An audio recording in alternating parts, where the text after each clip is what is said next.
Yes, hello mga kasimple. So gusto ko nga rin magbigay ng reaction dito no sa nag-viral na nakuhanan ng video ng isang local residents dito sa Hong Kong na kung saan itong si Kabayan ay bit-bit niya yung kanyang alaga na hawak-hawak sa kanyang leeg habang tumatawid sa pedestrian. So isang concerned citizen nga dito sa Hong Kong ang kumuha ng kanyang video at talagang kinumprontan niya itong si Kabayan kung bakit ganun niya hinawakan ang bata sa leeg habang patawid sila sa pedestrian. So panoorin natin to saglit. Be careful, you're hurting her. I'm recording you. You've been rude to this kid. What happened to you? You don't want to go to school, I think him to. What?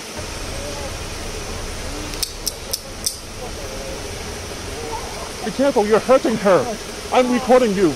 You've been rude to this kid. What happened to you? So yun nga no, kung nakikita nyo ay bit-bit niya yung kanyang alaga, hawak ang leeg ng bata no. So para sa akin, merong mali dito si Kabayan. Kabayan ba to? Hindi ko sure kung Pilipina siya or ibang lahi no. Pero kahit ganun pa man ay isang DH din siya na katulad natin o katulad ko na concerned din sa mga ganitong klaseng incidents, lalo na ako na syempre may mga alaga din akong mga bata. At mga bata talagang hindi natin maalis na makukulit talaga yan. So, kailangan talaga ng napakahabang pasensya. Dahil ito yung mga bata na itong stage na ganitong mga bata ay sobrang makukulit. At minsan, maubusan ka talaga ng pasensya. Pero wag po tayong umabot sa punto na masasaktan natin ang ating mga alaga. Dahil walang-wala po tayong karapatan na manakit sa ating mga alaga. Dito sa kaso ni Kapwa DH no, na sinabi niya na ayaw niyang pumasok kaya siguro nanggigil na siya or talagang nagalit na rin siya, nawalan na siya ng pasensya kaya ganun na lang yung pag bit-bit niya sa kanyang alaga na gigil na talaga.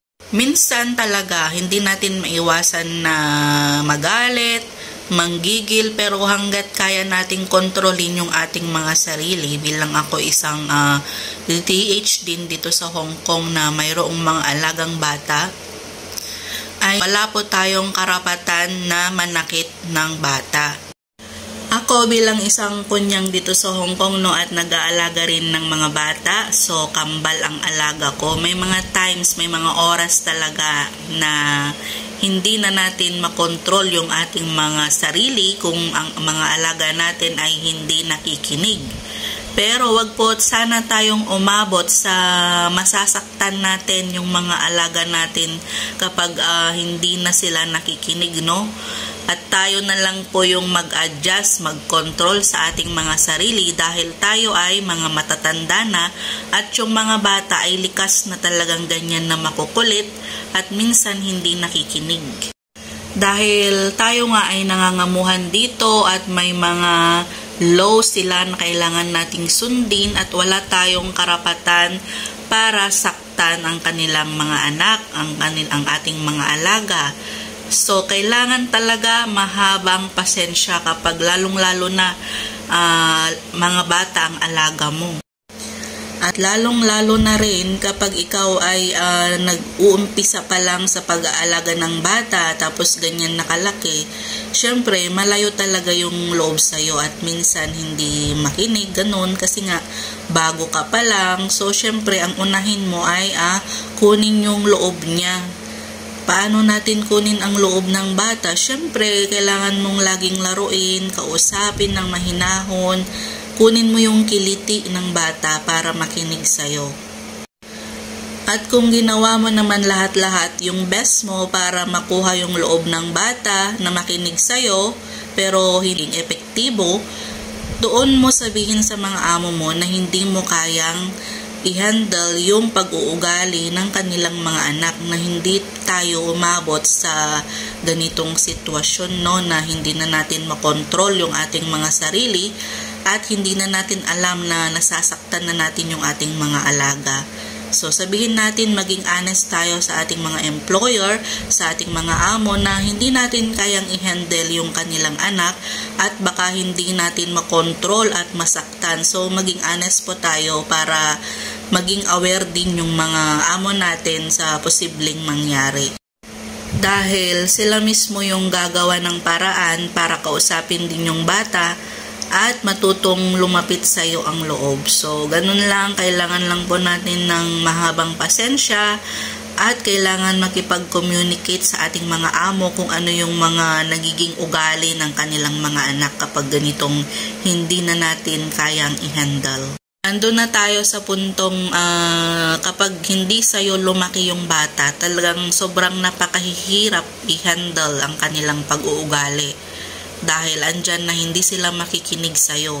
Kasi nga hindi sila lumaki sa'yo. So, yun siguro yung isa sa mga maging dahilan, posibleng dahilan. Kaya minsan yung mga alaga natin ay hindi nakikinig kapag pinagsasabihan natin. Kung hindi mo na kayang i-handle, better na mag-terminate ka na lang ng contract kaysa umabot ka pa sa mga ganitong problema na pwede mong kaharapin, no? So, hindi po basta-basta yung mga ganitong klaseng problema. Pwede tayong kasuhan at syempre, damay-damay na rin yung kapwa nating kunyang dito sa buong Hong Kong na pwedeng mas humigpit pa yung pagmomonitor sa atin bilang isang kunyang na nag-aalaga sa kanilang mga anak na nag-aalala din sila na baka posibleng nangyayari din yun sa kanilang mga anak. So, damay-damay talaga. So, mag-iingat po tayong lahat, no, mga kapwa kunyang, na pahabain pa natin yung ating mga pasensya at huwag sana tayong umabot sa puntong ganito na nasasaktan na natin yung ating mga alaga. So, yun lang po. God bless everyone.